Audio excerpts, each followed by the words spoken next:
Abasinga okumanya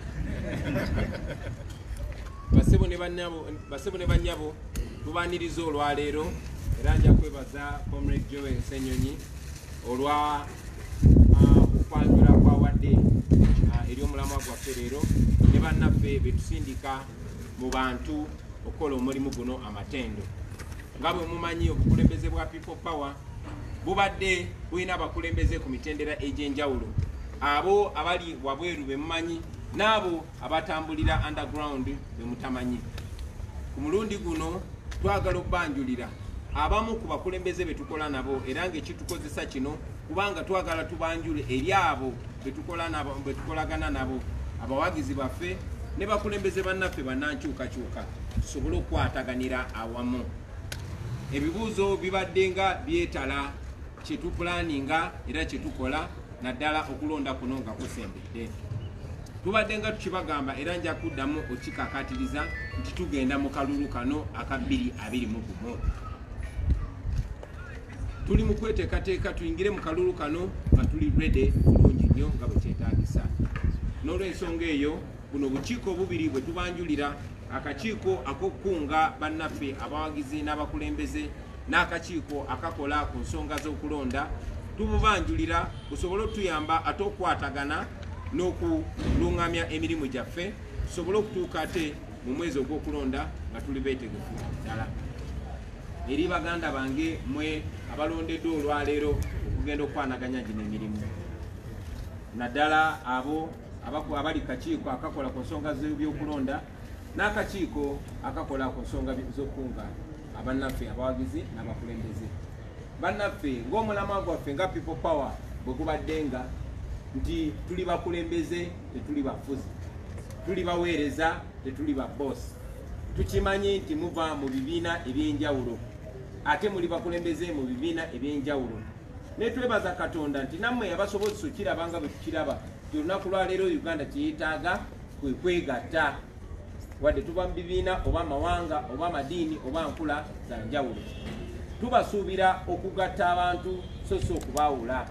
Tubasuubira okugatta abantu abava mu bibiina ebyawukana n'ebyammwe, abava mu madiini, mu bitundu, mu mawanga ne mu nkula ezaawukana n'ezammwe, kubanga omulamwa ffenna tuli kugumu gwa Uganda yaffe empya. Era tuweereza n'obubaka eri bakodineeta baffe abalungi ennyo abali eyo, abalondebwa ffe n'abo abeeronda naye betwagala ennyo ebiraba betuwa nnyo ekitiibwa nti tukwatagane ne bannaffe bano betubasindikidde tusobole okukwataganya emirimu gino nga tuli wamu.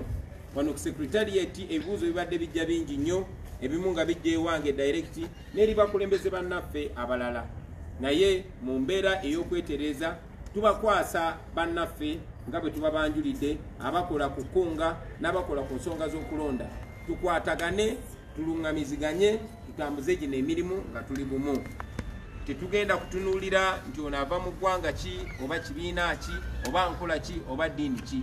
Omulamwa gwe tuliko ffenna gwe gumu gwa kununula ggwanga lyaffe, era kano akabonero kabeere nga kalaga ensi yonna nyaffe Uganda nti tuli kyetubadde nga tuyita United Forces of Change oba amaanyi ago ag'Abannayuganda abeegasse okulaba nga baletawo enkyukakyuka.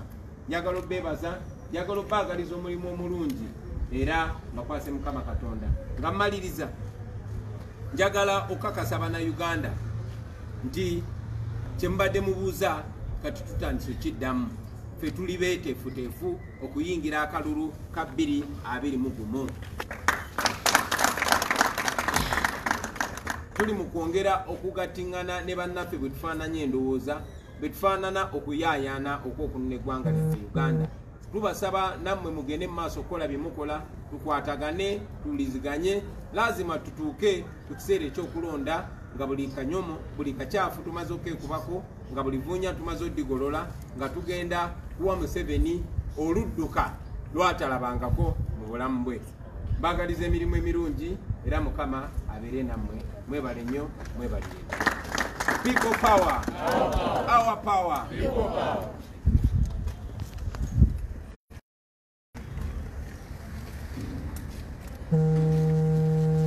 Thank you, sir. When you sang that song, I got the feeling I got when we were unveiling coordinators, who went across the country and they have thus far been doing incredible work. So this is an addition. I felt renewed hope that we are on the move. So we are pretty much done. I think it's good that these people get to be prayed for. Baba Sabire kubanga genda mu kiboko baja batiisa bagenda gezaako Babylon, by the way. Manyi kati tubaanise tubataddeyo kati n'omuwendo gweyongedde. Museveni ajja batuukirira nti naye kaakati gwe gaayikwe akawombi akamu tekakolera bagenda basembe batuukirira bagezeeko Babylon baneetusigale nga tuli sete. So tugenda bakwasa Omukama Katonda abagumye nsonga eno. Nenda kusaba much request Comrade Deputy Principal. There's a way she prays and you feel like God has heard. Please come, and or you could even stand and lay hands or whatever you want to do to pray for these good people, and then we shall commit them to God. Yes, okay. Whichever you want. Okay, maybe just.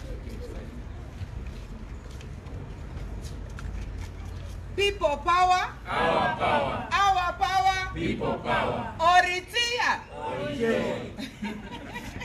Yes, I am very energized. My role is to pray, and I really understand why we need to pray. And God is with us.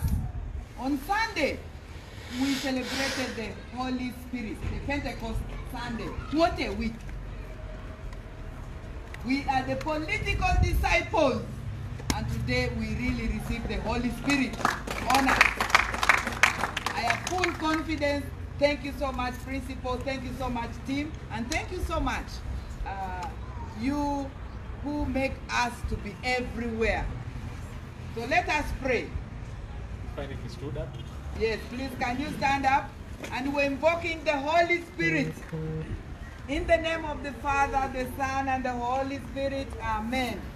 Father, on Sunday we just celebrated the descending of the Holy Spirit upon us. Today, we stand before you.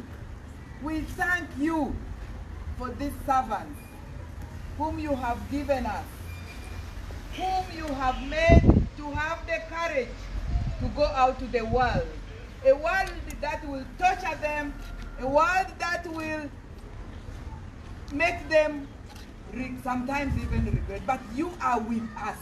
You are with the movement. They are going out in the name of the people of Uganda. Lord, protect them. The devil will come in all kinds of forms. Money, militarization, and other forms of torture, Lord. May they continue to engage with their hearts, because whatever goes in the heart will be strong. We thank you for our team leader. We thank you for our spokesperson. We thank you for each and every person who stands with and by us. We thank you for the people of Uganda, because now they have said, enough is enough, Lord. Give us that change. And we are the vessel of that change. We thank you so much for this team. We ask you to bless them. We ask you to continue to have courage. And we also ask you to give the necessary means and breakthroughs financially, materially, for us to deliver this. In Jesus' mighty name, I have prayed. Amen. Amen. And amen. Thank you for that prayer. Thank you, everybody. We are pretty much done for the day. Thank you, members of the press.